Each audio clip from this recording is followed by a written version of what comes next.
Hello and welcome back to Seaside Garage. I think I made a breakthrough on the engine noise this car got. This has really been bothering me, especially since I made the video about it. One thing is to try to just ignore a sound. Another thing is to publicly admit that there is something wrong that I don't know what is. That has been really a test for me. But I think, and I'm not sure yet, this video will prove it, that I have found the issue. And I have tried a lot of stuff actually. Some might remember last year that I got the rocker assembly checked by a motor specialist and got the surfaces re-ground, so to remove the marks from the valves. In that video I actually said that it helped and that the sound was gone, and it really was. I was not trying to cheat anyone, but I don't know really what happened, but I couldn't hear the sound after that for a while, but it came back and got worse and worse, I think. In the previous video I asked some of you if you knew what was causing this, and I got a lot of interesting guesses on the cause. A lot of them were about the ignition, because it did sound like pre-detonation. I was sure that that was not the issue, but you guys were not the first to mention that. Some other people who heard the engine running was also mentioning that. I was pretty sure that it wasn't the case, because if it was, I was pretty sure that the piston would be burned to a crisp. That was one thing. Another thing is I actually ended up testing that. I have been turning this ignition around a lot while revving it, and I can't get the sound to disappear at all. That makes me think that it can't be something to do with pre-detonation. Of course, unless it's due to too high compression, so the compression itself ignites the mixture, just like a diesel engine. That is actually still a possibility. I just realized that right now. But I hope it's not the case. I have a pretty good suspicion that I found the issue. And I'm going to show you what I think it is, and then we are going to try to fix that, and then hopefully the sound will go away. Because of the way this engine is designed, I had to remove the distributor to remove the valve cover to get access to the rocker assembly. And while doing so, I started to think about the cap and the rotor that I changed in the previous video on this. Those were very worn, and I have actually never seen a rotor and a cap being that worn. It was completely burned at the top. I thought that was weird, especially since I rebuilt the engine last year and I had all that stuff apart. I was not checking it very thoroughly, but I would have noticed that. So I think that had happened quite quickly. I thought that was pretty weird. I took the cap off once again. And then I checked for that everything worked inside of here, the mechanical advance, that it jumps back in place. And then suddenly I noticed this. We got a lot of play up and down, and take a listen to this sound. This is very much the sound that I'm hearing, I think. I'm pretty sure that there's something wrong with the assembly, and I hope that it's the rubber gasket down there that is known to become brittle. So I have actually ordered a new one of those. So I hope to be able to just take this out today and check that, and then maybe we'll get rid of that sound. I'm just going to start the engine up real quick and record the engine sound once again, so we have something to compare with. This is one of those moments that I'm almost completely sure that I have found the problem. So if this is not the problem, then I will be very disappointed.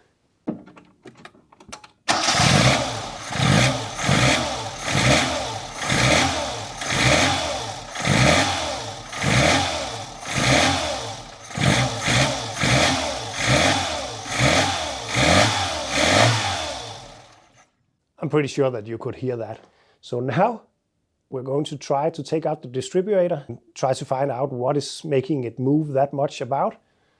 Hopefully fix it and then put it back together. So that was the retainer off. Now we should just be able to pull the assembly upwards and out. Like that.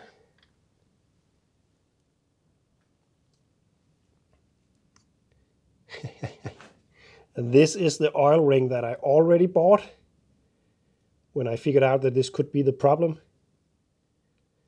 And this is completely crisp and a lot smaller than the one that I have ordered. So I really think we're onto something here. That's so nice. I'm a bit surprised that I didn't notice this when I rebuilt the engine last year, but remember, I'm no professional and I do make some mistakes from time to time, and this is most likely one of them. There's a lot of movement like this, and this will persist because the ring is not longer, because the gasket is not longer in this direction, but it's longer in the other direction.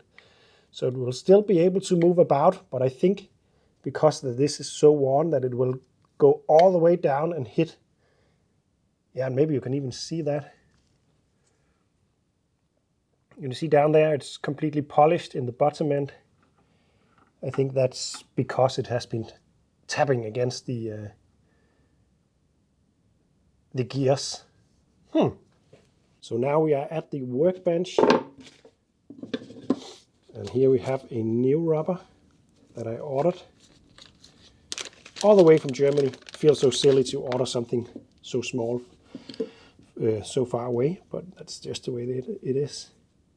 And as you can see, it's a lot wider. Yeah, I really think this will change a lot. To take it out, it just seems to be a split that we can knock out. Let's try to do that.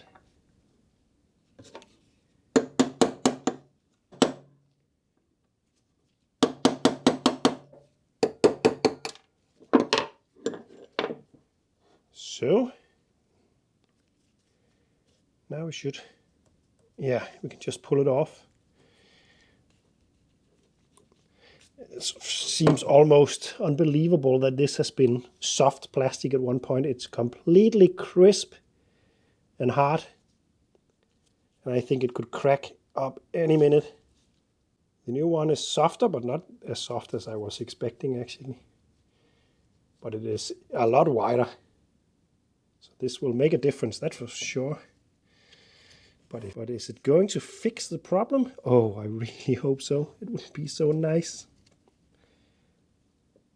And the split pin in there.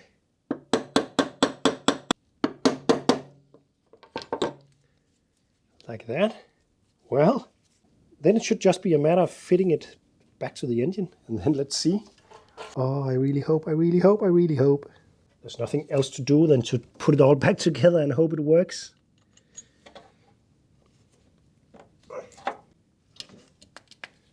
Like that. And then in with the connector. I so much hope that this has fixed my problem. I think it's a bit 50-50, but it just makes so much sense that this was causing an issue. No more talk. Let's test.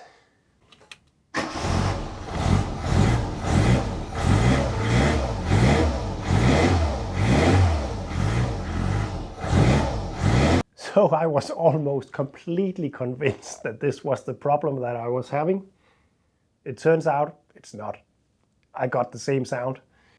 I'm unsure if the amount of play that's there now, even though I changed that, is normal. Maybe it needs to be shimmed out. But I think it was a wild goose chase, this one. There's no doubt about that the oil ring was worn out and ready to fall apart, and it could develop an oil leak from that. But it doesn't seem as though the issue with the engine sound has anything to do with that, unfortunately. You can't win every time. I will have to keep on investigating. Either way, thank you for watching and see you in the next one.